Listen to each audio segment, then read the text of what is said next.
Bago tayo magsimula, nais ko lamang sabihin na ang mga kwentong inyong mapapakinggan ay maaaring maglaman ng nakakatakot, nakakabahala at supernatural na mga tagpo na hindi angkop sa lahat ng manonood.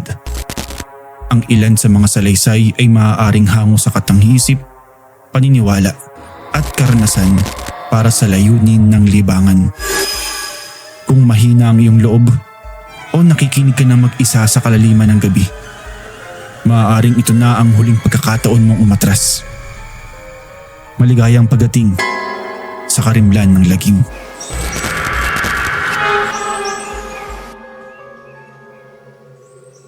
Sa tuwing dumarating ang eclipse ng buwan, nagigising akong pawis na pawis at sumisigaw. 55 taon na ako ngayon. Matagal ko nang iniwan ang sitio Malinawan. Ang maliit na komunidad sa paanan ng mga bundok ng Nueva Vizcaya kung saan ako lumaki. Pero hanggang ngayon, sa tuwing dumidilim ang buwan at unti-unti itong namumula na parang dugo, naririnig ko pa rin ang tunog ng kampanilyang tanso na ipinapatugtog nila bago sumapit ang gabi ng pag-aalay. Iyon ang sinyales. Iyon ang tawag ni Ama. Ako po si Donna Villarosa. 13 taong gulang ako nang mangyari ang lahat. Noong 9 na buwan ng taong 1984. Sa lahat ng mga batang nakasaksi sa ginawa ng kapatiran ng banal na liwanag, ako na lamang siguro ang buhay pa. Kaya naman, bago ako bawian ng oras, gusto kong isulat at ipaalam ito sa lahat. Hindi para sa kapayapaan ng isip ko dahil alam kong wala ng kapayapaang darating pa sa akin. Kung hindi para may makaalam kung sino talaga ang pumatay sa mga kapatid at kaibigan kong hindi man lang naranasang tumanda.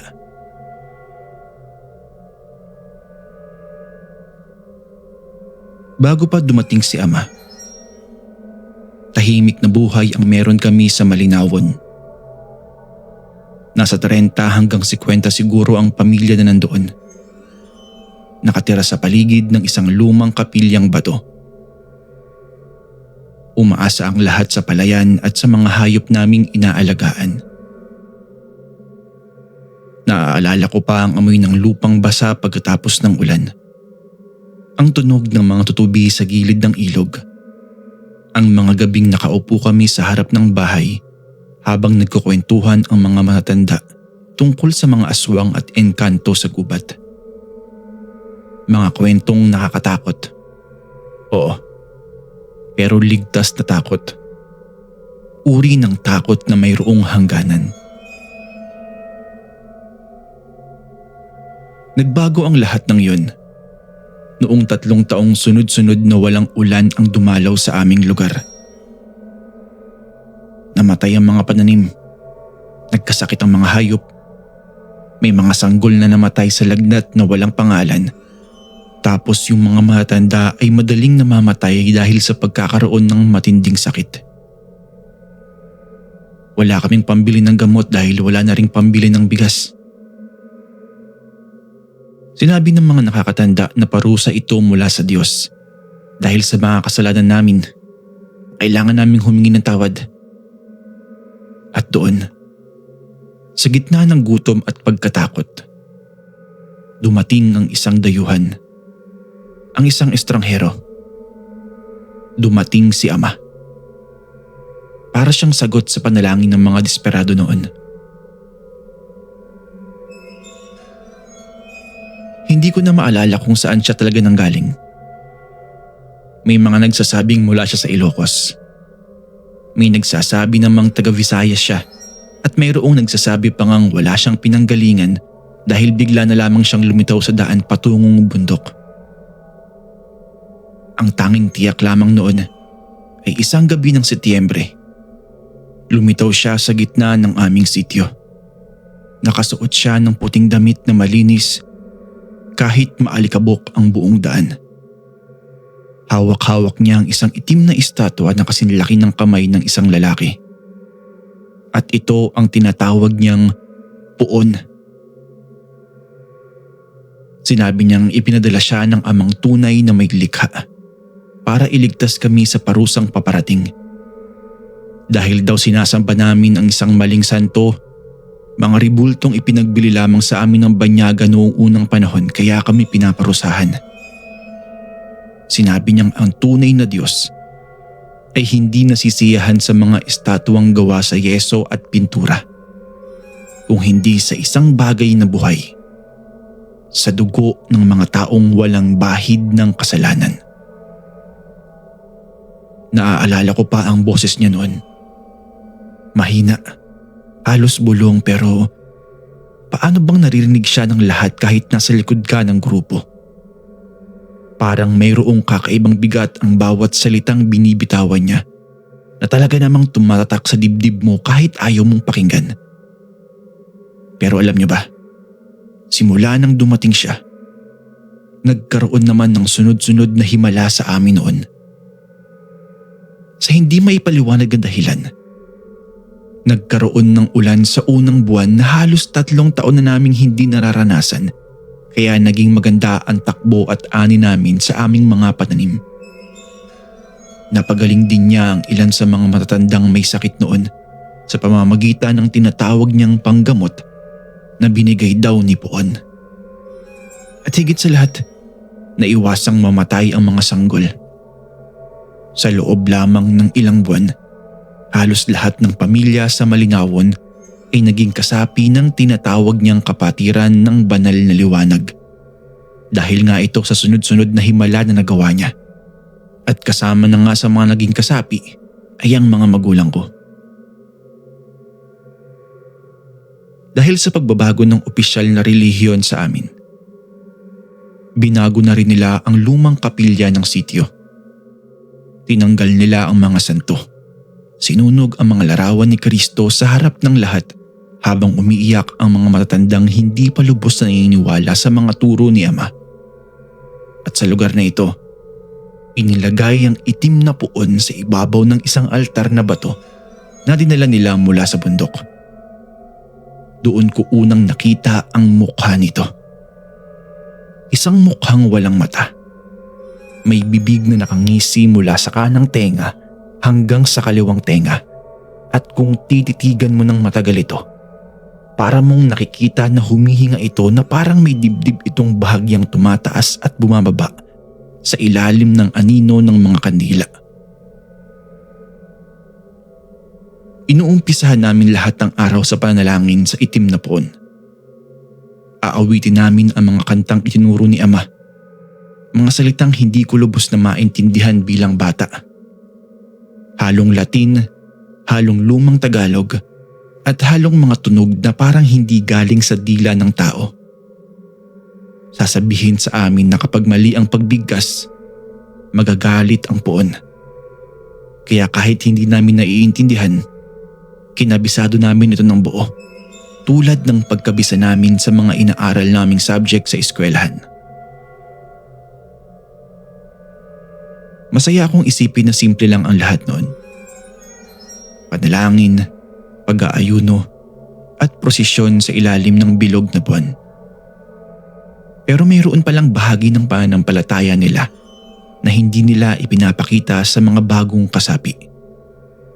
Isang lihim na itinatago nila hanggang sa handa na raw ang kalooban mo. At ang tawag nila dito ay ang pagtubos. Unang beses ko narinig ang salitang iyon nang magsisyam na taon na ako. 2 taon matapos dumating si Ama. Gabi iyon ng unang eclipse simula nang siya'y dumating. At kasama kong nakita kung paano nabago ang mukha ng mga matanda sa araw na yon. Mula sa karaniwang seryoso, tumingin sila ng may kakaibang sabik. Halos parehos sa mukhang gutom. Alam niyo ba? Kinuha nila ang panganay na anak ng mag-asawang Birango. Tawagin na lamang natin yung bata sa pangalang Tonyo. 8 taong gulang siya. Batang laging nakangiti. Laging kasama ko sa paglalaro ng piko sa harap ng kapilya. Naaalala ko na ang huling beses na nakita ko siya. Nakasuot siya ng bagong puting damit na hinabi mismo ng nanay niya. Buhok na sinuklay ng maayos at mukhang hindi maintindihan kung bakit ang taimtim ng lahat sa paligid niya. Sinabi sa amin ng mga matatanda na pinili raw si Tonyo. Pinili siya ni Poon para sa pagtubos. At kinailangan nilang ihatid siya sa bundok. Ako, bata pa ako noon. Hindi ko pa lubos na naiintindihan ang ibig sabihin ng mga salitang yon.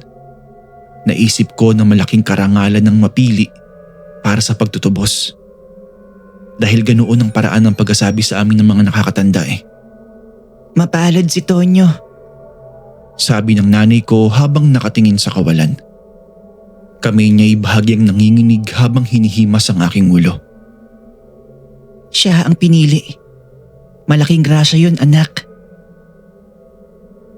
Kinabukasan, wala na si Tonyo. Sinabi sa amin na umakyat na siya sa piling ng Poon. Umiyak ang nanay niya ng 3 araw. Tunog ng iyak niya'y naririnig hanggang sa aming bahay tuwing gabi.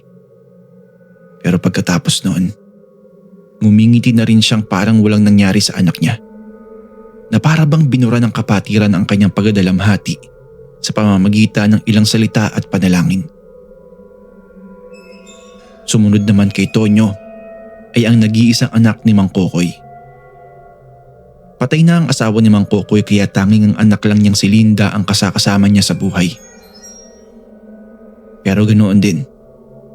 Katulad na nangyari kay Tonyo, pinili ni Mang Kokoy ang sarili niyang kaginhawaan na naibibigay ng samahan kaysa sa sarili niyang anak. Kaya kinabukasan, tulad ng inaasahan, nawala na rin si Linda. Kasama na raw siya ng Poon. Ang sumunod sa kanila ay sila Erning, Kulas, Daniel at Rita. May iilang magulang at tao sa sitio ang tumutol sa ginagawa ng samahan pero sa hindi maipaliwanag na dahilan. Kapag naaantala ang pag-akyat o ang ritual ng pagtubos, ay nagkakaroon ng isang masamang bagay sa sitio. Lalo na sa pamilya ng mga tumututol sa ritual. Kaya kalaunan ay pinili na ring manahimik ng iilan. Isa iyon sa mga bagay na aking natutunan, kaya kinamuhian ko talaga ang kapatiran. Kung paano nilang ginagawang normal ang bagay na hindi dapat maging normal kailanman. Tuwing gabi ay nakakarinig kami ng mga hiyaw ng mga hayop. Minsan nga naiisip ko, hindi ko alam kung hiyaw ba talaga ng hayop yun o baka may ginagawa na naman silang alay. Sa sumunod pa na 4 na taon, umulit ito ng 8 pang beses.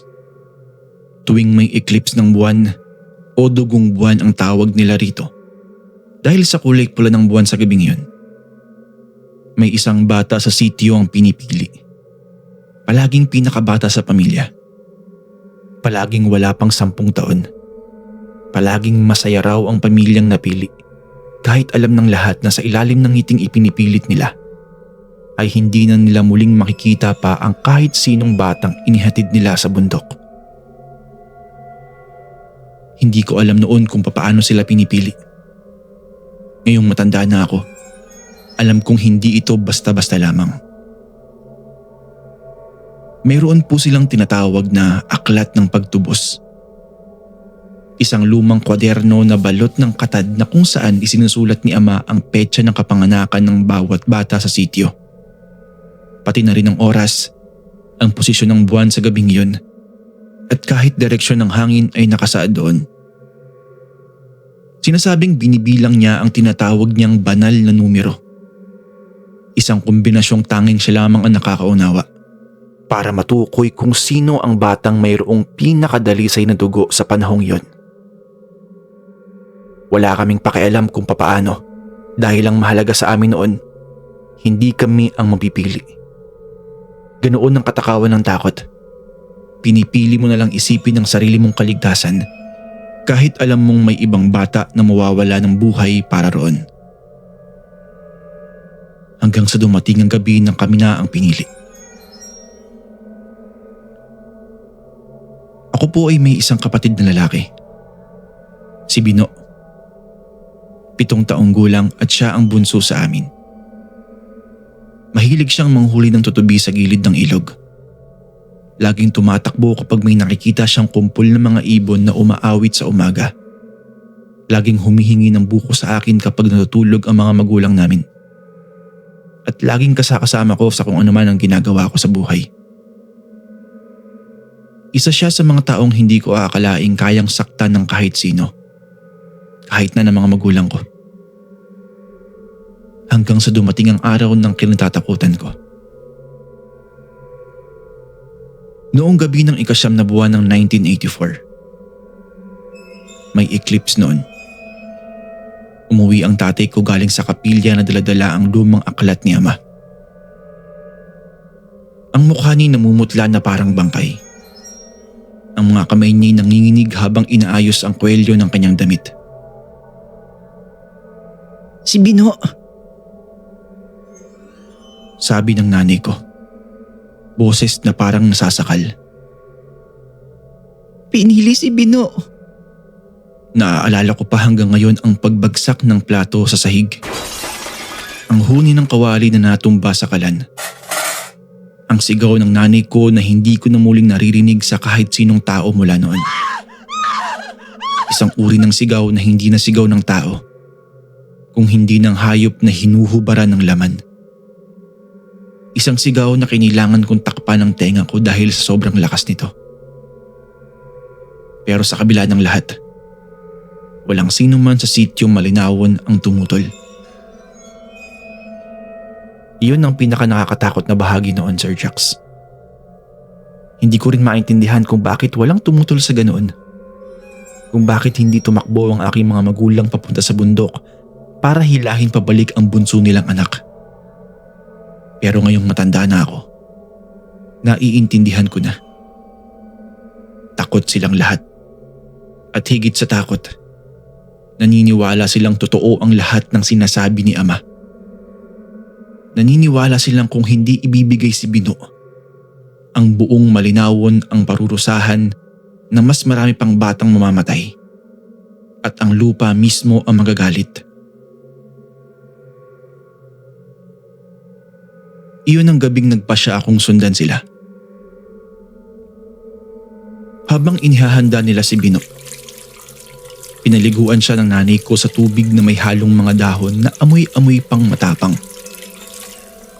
Sinuutan ng puting damit na katulad ng suot ni ama. Sinuklay ang buhok niya na kahit paano'y umiiling siya't ayaw. Habang ginagawa nila ito, lumabas ako ng bahay nang walang nakakaalam. Tumakbo ako sa dilim at sumunod sa prosesyon papunta sa bundok. Hindi ko alam kung ano ang gusto kong gawin noon. Wala akong plano. 13 taong gulang lamang ako noon. Walang sapat na lakas, walang kapangyarihan laban sa mga matatandang kilala ko buong buhay ko. Pero isang bagay lang ang alam ko. Ayaw kong mawala si Bino. Ayaw kong mawala ang kapatid ko na hindi ko malang nasusubukang gumawa ng paraan para hindi siya mapahamak. Sinundan ko sila sa madilim na landas patungong isang malaking guwang sa gitna ng gubat. Isang lugar na tinatawag naming Sinapupunan ni Poon. Naaalala kong nangatal ang buong katawan ko habang gumagapang ako sa likod ng mga palumpong o kasukalan ng mga sangat dawag na kumakagat sa balat ko. Sinubaybayan ko ang liwanag ng mga sulo na hawak ng mga kasapi ng kapatiran habang umaakyat sila sa madilim na bundok. Ang kanilang mga aninoy humahabat umiikli sa dingding ng bato sa magkabilang tabi ng landas. Talagang nakasiyasat ako sa kanila dahil hindi ako pwedeng malingat ng sandali dahil baka maligaw ako doon. Sa gitna ng guwang, mayroong isang malaking bato na hugis altar. Doon nakatayo o nakaupo ang itim na poon. Tinatanawan ito o iniilawan ng daan-daang kandilang gawa sa itim na wax na ang usok ay may amoy na hindi ko na malimutan magpakailanman. Kasi ang amoy nito, mabigat, matamis, kasuklam-suklam. Nakahanay ang mga kasapi sa paligid. Nakasuot ng puting balabal na mayroong kapote. Ang mga mukha nila'y natatakpan ng anino kahit nasusunugan ang kanilang mga mukha ng liwanag ng apoy. Ang mga mata nila'y kumikinang na parang hindi na sila ang mga taong kilala ko. At sa harap nilang lahat, nakatayo si Ama. Hawak ang isang lumang punyal na may hawakang tanso na kumikislap sa liwanag. Hindi ko masabi sa inyo ng detalye kung ano ang nangyari pagkatapos. Dahil hanggang ngayon, ayaw kong isipin ito ng buo. Pero sasabihin ko sa inyo ang mga bagay na hindi ko kayang kalimutan kahit gustuhin ko.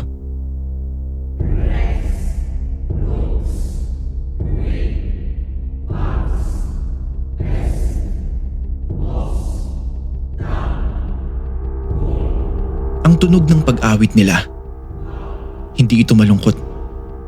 Hindi ito seryoso. Kung hindi masaya, na para bang mayroong isang piyesta. Parang may ipinagdiriwang na isang kasal. Iyon ang unang bagay na sumira sa akin. Kung paano nila kinakantahan ng huling sandali ng isang bata na parang isang kasiyahan.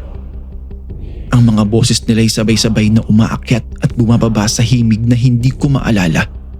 Pero laging naaalala ng aking pandinig. Ang mukha ni Bino. Hindi siya umiiyak sa una. Kung hindi ngumingiti siya ng bahagya. Dahil sinabi sa kanya ng mga matanda na isa siyang bayani.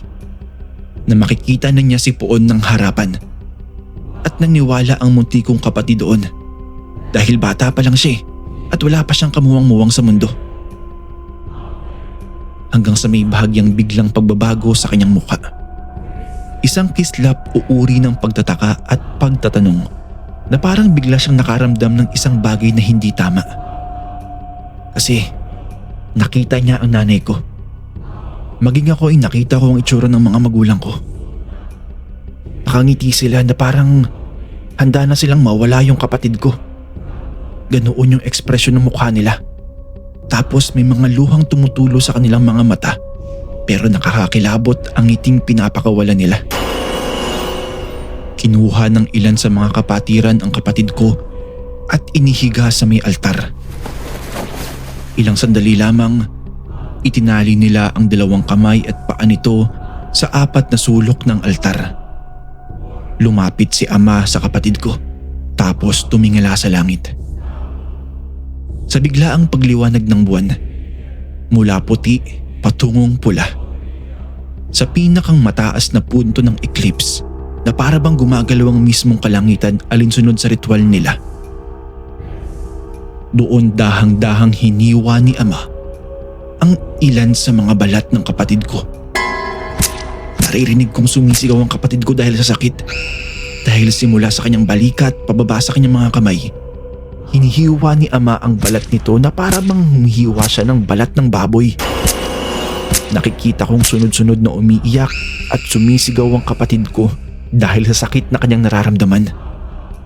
Hiniwa rin ni Amang ang dibdib ng kapatid ko pero hindi ganoon kalalim. Para bang unti-unti niyang sinusugatan ang bawat parte ng katawan ng kapatid kong si Bino. Nakikita ko ang pagbuka ng mga laman nito. Kung papaanong sa bawat laman na binubuksan nito ay ang pagtagas ng malapot na dugo. May ilan sa mga kapatiran ang pumunta sa altar. Kinukuha nila ang dugo ng kapatid ko at sinasalin sa baso. Ang ikinagulat ko pa rito ay sila mismo ang umiinom sa dugo nito. Hindi ko na napigilan ang sarili ko. Sumigaw ako mula sa likod ng mga palumpong. Sumigaw ng pangalan ni Bino. Sumigaw hanggang sa mapansin nila ako. Sa loob ng ilang segundo, tumigil ang lahat. Maging si Amang ay napatingin sa akin. Tumingin ang lahat ng kasapi sa direksyon ko. Naaalala ko ang mukha ni Ama sa sandaling yun. Hindi siya galit, hindi siya nagulat. Kung hindi bahagyang natutuwa na parang inaasahan niya talagang lalabas ako doon. Na para bang kasama rin ako sa kanyang mga banal na numero. Isa pang alay, sabi niya. Boses na parang malamig na tubig na dumadaloy sa gilid ng batong ilog. Salamat poon sa dagdag na regalo mo. Sa dagdag na alay mo para sa kapatiran at para sa sityong ito. Doon ko lang naintindihan. Hindi lang isang bata ang kailangan nila sa gabing yun. Kaya naman may mga kasaping tumakbo papunta sa lugar kung nasaan ako. Hinablot ang mga braso ko. Nagsimula akong ihatid papunta sa altar kung nasaan nakahiga ang kapatid ko. Sisigaw na sana ako ulit pero natigilan ako sa isang bagay na nakita ko sa mata ni Bino habang hinihila ako patungo sa altar. Sa unang beses na pagkakataon, noong gabing yun, nakita ko ang dugo ang mukha at takot sa mukha ng kapatid ko. Wala na akong makitang pagka-inosente sa mukha niya. Paghihirap, kalungkutan, at pagdadalamhati ang nakikita ko sa kanya. Doon ko lang nakita at naintindihan na hindi niya gusto ang lahat ng nangyayaring ito. Natatakot siya katulad ko. Pero hindi niya alam kung paano ito sasabihin sa mga taong pinagkatiwalaan niya ng buong buhay niya. Sa gitna ng pagkakahila sa akin, kinagat ko ang kamay ng lalaking humahawak sa akin noon. Isa ito sa mga tanod ng kapatiran. Isang lalaking kilala ko bilang kapitbahay namin.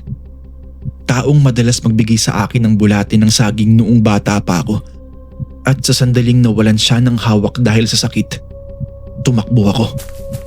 Opo.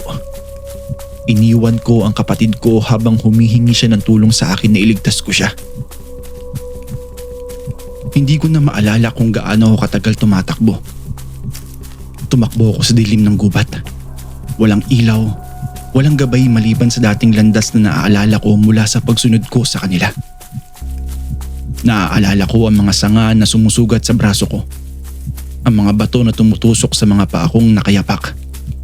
Ang mga tinig na sumisigaw sa likod ko na, Bumalik ka! Alay ka rin! May sandali akong napahinto sa likod ng isang malaking puno. Ang hininga ko'y halos hindi ko na mapigil ang lakas. At doon ko narinig ang mga yabag ng mga tanod na naghahanap sa akin. Yung mga ilaw ng sulot na dumadaan sa palibot ko. At isang tinig na sumisigaw ng pangalan ko na parang tumatawag sa akin ng malumanay. Halos nakakaakit. Pero sa likod ng katamisan ng tinig na yun, alam kong hindi ako dapat sumagot. Kinagat ko ang aking kamay para hindi ako maglikha ng ingay habang umiiyak. Naaalala ko rin mula sa malayo ang tunog na hindi ko malilimutan magpakailanman. Ang tunog ng huling sigaw ng aking kapatid na si Bino. Hindi ko na malinaw kung tunog ba iyon ng takot o ng sakit dahil bigla na lang itong natigil. Ang kanyang sigaw ay tinabunan ng tunog ng pag-awit ng mga kasapi ng kapatiran na muling nagsimula sa kanilang ritual na parang walang nangyaring espesyal, na parang normal lang ang lahat. Iyon ang huling beses kong narinig ang boses ng kapatid ko. Nang tumigil na ang mga yabag sa paligid ko, patuloy pa rin akong tumakbo. Hindi ko na alam kung saan ako patungo. Hanggang sa maramdaman kong basa na ang mga paa ko sa tubig ng ilog at doon ay natumba ako. Ang hininga ko ay halos maubos na. Ang isip ko biglang nablangko at ang mata ko'y biglang nagdilim. Nawalan po ako ng malay nung mga oras na yun. Nahimatay ako sa gilid ng ilog matapos akong tumakbo ng halos buong gabi. At doon nga, nakita ako ng isang mangangahoy kinaumagahan. Halos wala ng malay. Ang braso at binti ko ay punong-puno ng pasa. Ang paa ko'y duguan. Ang buong katawan ko'y nanginginig sa lamig at sa takot na hindi na mapapawi kailanman. Dinala niya ako sa bayan at doon nagsimula ang tunay na alamat ng sityo namin. Isang sityo na simula noon ay nabura na sa mapa. Tinanong ako ng mga pulis, ng isang doktor, pagkatapos ng isang tao mula sa social services na paulit-ulit na nagtatanong kung sino ang gumawa sa akin ito.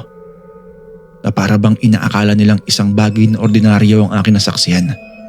Ang iniisip nila ay sinaktan ako ng mga magulang ko o hindi naman daw kaya ay naligaw ako sa gubat. Nang sabihin ko sa kanila ang katotohanan, tungkol sa kulto, tungkol sa kapatiran, tungkol kay ama at tungkol sa pagtubos ng puon. Tumingin sila isa't isa na parang naawa sa akin. Na para bang isang bata lang akong nalilito. Na baka sobra lang ang aking pagkatakot kaya nagkaroon ako ng ganoong kwento sa isip ko. Hindi ako pinaniwalaan noong una. Hindi. Hanggang sa dumating ang mga pulis at sundalo sa Malinawon. Isang linggo matapos noon. At doon nga ay nakita nila na wala ng tao sa buong sitio. Wala kahit isa. Ang mga bahay, bukas ang mga pinto. May mga plato pa sa lamesang may lamang pagkain na parang bigla na lamang tumakbo ang lahat sa gitna ng hapunan. Sa kapilya, wala na yung itim na puon. Naiwan lang ang basag na altar na may itim naman siyang sinabi ng mga eksperto na dugo. Pero hindi nila matiyak kung dugo ba ito ng tao o dugo ng hayop. Wala silang nakitang bangkay. Wala silang nakitang ama. Tapos hindi na muling nakita pa ang buong kapatiran ng banal na liwanag. Ni isa man sa mga kasapi nito, kasama na ang mga magulang ko, ang pamilya Berango, ang lahat ng mga taong minsan kong kinilalang kapitbahay. Wala na. Ako lang ang natitira. Sa loob ng 34 na taon mula noon, sinubukan kong maghanap ng katahimikan. Nag-asawa ako. Nagkaroon ng sarili kong mga anak. Tinuruan ko silang huwag maniwala sa anumang bagay na hinihiling sa kanilang isuko ang isang taong mahal nila para lang sa isang bagay na hindi nila makikita o mahahawakan. Sinubukan kong mabuhay ng isang buhay na malayo sa lahat ng iyon. Sa isang lungsod kung saan walang nakakakilala sa pangalang Malinawon. Pero hindi pa rin ako mapayapa. Dahil sa tuwing may eclipse ng buwan, naririnig ko pa rin ang tunog ng kampanilyang tanso. Minsan, sa mga gabi ng pinakamadilim na buwan, naaamoy ko pa rin ang itim na wax ng kandila na sinusunog nila noon. Kahit alam kong wala akong dapat maamoy sa 4 na sulok ng aking sariling kwarto. At sa loob ng mahabang panahon na yon, kailan lamang nangyari ito? 3 buwan lang ang nakakalipas. Habang naglalakad ako sa palengke ng bayan namin ngayon, may nakita akong batang lalaki. Mga 7 o hanggang 9 na taong gulang. Kasing edad siya ni Binu noon. Tapos meron siyang kakaibang marka sa likod na eksaktong kaparehong marka na napansin kong meron si Binu noong siya ay pinili. Tumingin ako sa mga mata ng bata. Tapos ngumiti siya sa akin.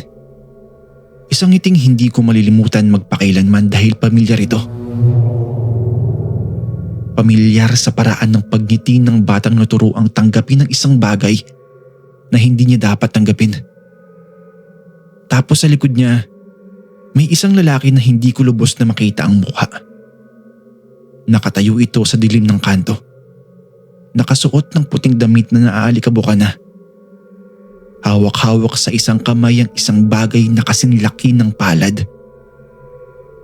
Isang itim na estatwa na kasing laki ng kamay ng isang lalaki.